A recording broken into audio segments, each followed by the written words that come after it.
okay, I'm in the shop. Is this alright though? Living in China. What else was I gonna say?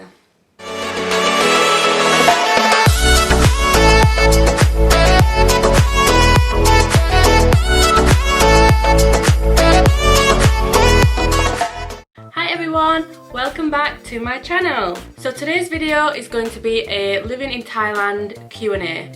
So I put out a post on Instagram and asked everyone for some questions about living in Thailand, as I have a lot of Thai friends on Instagram now as well, and Thai followers. So I just thought I would do a little video, you know, to discuss what it's like living in Thailand. So yeah, let's get started. How did you end up living in Thailand? So, the first time I went to Thailand was in 2019, I think.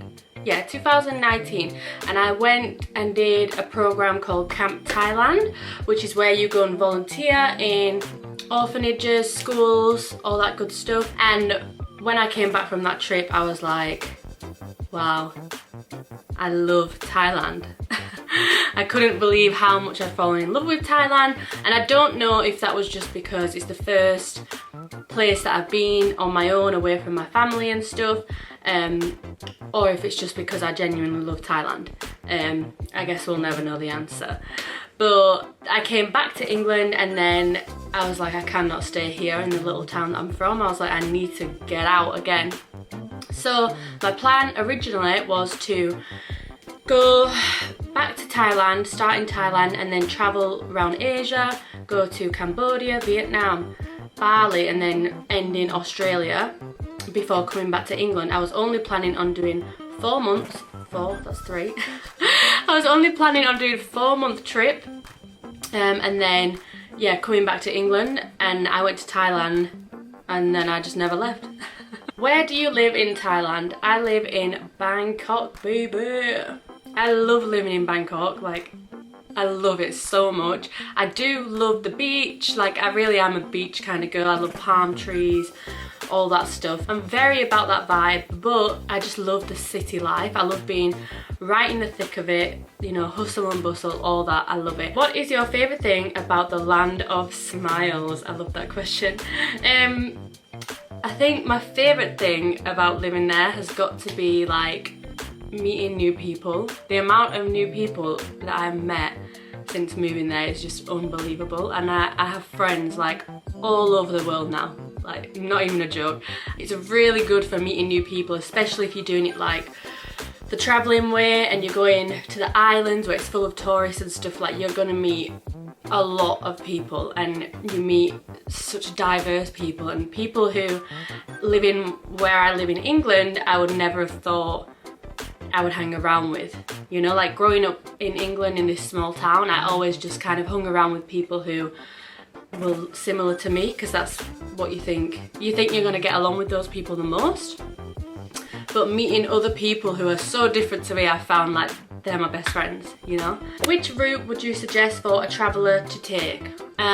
Okay, so most people, and I think I did as well, we went up to Chiang Mai, and then people go to Pai. I never went there, it's on my list.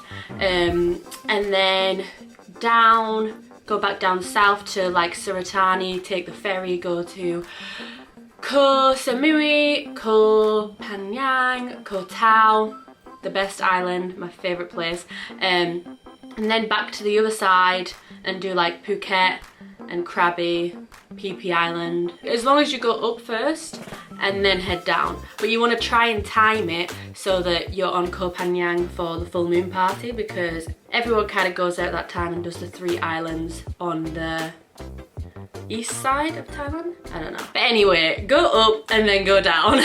How expensive is it living in Thailand? It's so cheap, so cheap. So just to give you a little rough guide, for a traveller, you're probably gonna pay around £5 a night for a hostel. That's like a standard hostel. If you want a nicer hostel with like smaller rooms, you're probably gonna pay like £10 a night. Eating, if you're gonna do it like Thai, it's cheap, dirt cheap, like probably not even £1 on a meal. But I mean, anywhere where there's tourists, it's gonna be a little bit more expensive because they know Western people have money, so they kind of rip you off. But it's still cheap compared, you know, like you could get cocktails for like £2.50. And then traveling around is so cheap. You can get a flight for like anywhere between £20 and £40, and you can take the night bus, which I always take because it's cheaper. It's an experience too, but it's probably like £15, and that's for your night bus from like Bangkok down to the south, and also for your ferry ticket to the island. So it's literally so cheap, mega cheap. For living there, it's so cheap too. For my condo, I paid probably like £200 to £250 a month. My condo's not huge, but it's got a kitchen, a living room, a bedroom, a bathroom, and then the actual condo itself has a swimming pool, I think there's a sauna, what else, a gym, security, like all that stuff.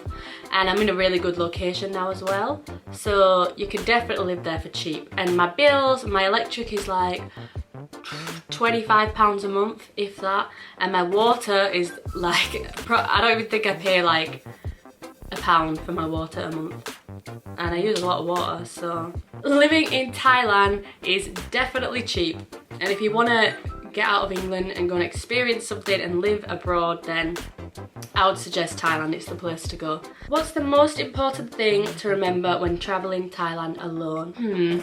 It's a good question. I think just to keep your wits about you. And if you don't know what that means, it just means be careful, because although Thailand is a safe place for the most part, you know, there obviously are some bad people there, just like anywhere in the world. You know, there's gonna be people who could potentially pickpocket you. That almost happened to me. My first night in Thailand, I was carrying a rucksack, and we're out on Khao San Road, like just dancing, having a good time, and there was some woman behind me, like a lady boy, and she was stood so close to me, and I was like, I don't know, I just knew something was off. I turned around and her face, she just looked like she'd been caught out, and I was thinking like, what has just happened? Like, I knew something was going on, and then I looked down and she fully had, my rucksack was open, and she had like my passport and my phone in her hand, and I was like, what the and I like pushed her away. I was like, no, and then shut my bag, and then like everyone was like, what's happened? And before I even had a chance to tell people, she was gone, like she was out of there. But so yeah, that was on my first night as well, so she would have had my phone and my passport, two things that I need every day to get around in Thailand. So definitely just be careful, and when you're traveling alone, like obviously try to stay in groups, meet people, which you will do anyway, but try and, you know, just stick together with people and don't walk down dark alleys at night time, you know. Where's your favourite place to eat / drink in Bangkok? Okay, my favourite places to drink are sky bars. Anyone who follows me on Instagram will know that I love a sky bar, like love them to death, and I used to spend all of my money on cocktails at sky bars. I love the views, like it's crazy. You're literally sat on like the 75th floor of a hotel, like in the sky, just drinking, eating. It's amazing. And for my favourite sky bars, they would have to be Octave is a great one, Banyan Tree, oh, Mahanakan Skywalk, so good, and Escape. I love Escape so much. It's not really a sky bar because it's not like super in the sky, the views aren't really a thing, but it's so girly, it's so like Instagrammable, it's all pink and palm trees and all that good stuff. It's great. And one place I would not suggest to go, which everybody who's traveling goes there, and I do not rate it at all, is the Labua State Tower, and that's where they filmed The Hangover. Oh god, it's so overly priced. You have to queue for ages before you can even get up there because it's just like hammered. You get up there, the cocktails are like £20, like I think I paid like almost £20 for one drink, and I was like, wow. They don't let you stand on the stairs to take pictures or anything. It's just kind of like a flow, like they direct you, like, okay, move to this area now, and then kind of like flow you back round towards the exit, so then you leave. And I think the views just aren't that good either. It's so overrated. There's definitely better sky bars with better music, better drinks, everything. Like, I would not recommend it, so don't go there. So for eating, there's a place that we go a lot, but I can't actually remember what the place is called. Anyway, there's a hotel and they have like a really nice restaurant that's got like glass windows you can see out, and in there they have a really good deal.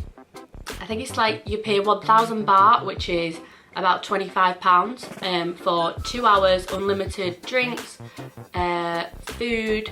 You get like cocktails, wine, spirits, whatever you want. You also get like free pizza and pasta, as many as you want, and you also get a starter and a main, all for £25 for 2 hours, like all you can eat. And it's a really nice place, really nice restaurant, amazing views. Like, I love it there, so good. Other than that, my favourite place to eat is 7-Eleven. 7-Eleven is just so convenient. I'm addicted to 7-Eleven toasties. So good. Like, cheese and ham toasties from 7 are really good, but I feel like a lot of people haven't discovered the sausage and cheese, and it's well good. And they're so cheap. It's 27 baht, 25 baht, 27 baht, something like that. And that's like, I don't know, maybe like 20p for a toasty. My conversions of the baht to pound are not very good at all. But yeah, so 7-Eleven, I go there all the time for my food. It's not the healthiest of places, but it's cheap and it's convenient. Next question. Do you have more Thai friends or English friends? I have more Thai friends than I have English friends. Because I just really like Thai people. I really get along with Thai people. They're very kind, very friendly, very approachable, and just really nice. Like, the amount of Thai girls who I've messaged, who I don't even know them, and I've messaged them on Instagram, like, oh, hey, you live in Bangkok, we should meet up sometime for a drink. Like, I don't know many people in this area. And they're like, yeah, girl, like, come hang with me and my friends. And that's how I've made so many friends in Bangkok. I mean, people probably think I'm a loser for doing that, but I have friends now. Where do you shop in Bangkok? So for my clothes, I shop at Shein.com. And I never knew that they did that in England too. I thought it was just like an Asian thing. But yeah, really good. But to be honest, the quality of the clothes and the sizing of the clothes is so much better in Thailand. I bought some in England and everything was really small. So either I've put like 5 stone on during lockdown, which is probably a plausible answer, I'm not gonna lie. Or the quality is just better over there, I don't know. So Shein for like online shopping, and also the markets. Like Thai markets, the clothes there are so cheap and so good. Like, you can find really fashionable clothes at the markets that are just on the side of the road or anywhere. Like, there's loads and loads of great clothes out there. I bought some really good clothes and really good like second-hand stuff, like Levi jeans for literally like £2.50. It's great. And the last question, when can you return to Thailand? So for those of you who don't know, I have been stuck in England since the 15th of March to be exact. I came here for my mum's birthday and we had all these things planned, and at that time things were getting a little bit, you know, should I go, should I not? Like, flights were getting cancelled every day and I kind of didn't know what to do. And I went to the airport and I asked, is my flight still going ahead? And they were like, yeah. And I just thought, I don't know what to do. I rang my dad and my dad was like, look, if you don't want to come back now, just wait it out a couple more months, see what happens, what the situation is, and then you can come home then. And I just felt so bad. I thought, I can't, it's mum's birthday, we've got all these things planned, I need to go home now. And I was like, it's just 2 weeks, I'm only going home for 2 weeks, like not much is gonna change in that time.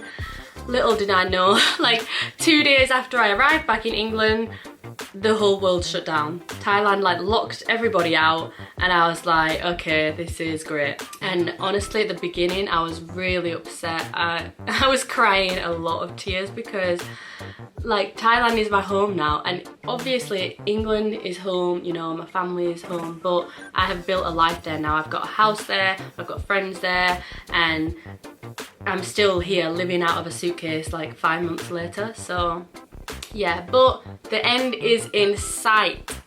That's the most important thing. I'm hoping and praying I'm gonna get a flight next month. My visa type is able to return to Thailand now. So yeah, I'm just praying that I can get a seat on a September flight and go home. But if not September, then it's gonna be in the next couple of months for sure. So yeah, I will be back to Thailand living my life, and when I get there, best believe that I'm going to be posting some really good videos, travel vlogs. I'm going to introduce some of my Thai friends. I'm just going to be doing it all. I'm going to do a lot of stuff. So yeah, stay tuned for that. And yeah, this is the end of the video. So I really hope you've enjoyed this video. If you did, please give this video a thumbs up. Please, please, please subscribe to my channel. And hey, we've just hit 100 subscribers. Yeah. Yeah, 100 subscribers. I'm really buzzing with that. So thank you very much if you did subscribe. If you haven't, then what you're doing, please subscribe. And yeah, so thanks for watching, and I will see you in the next video.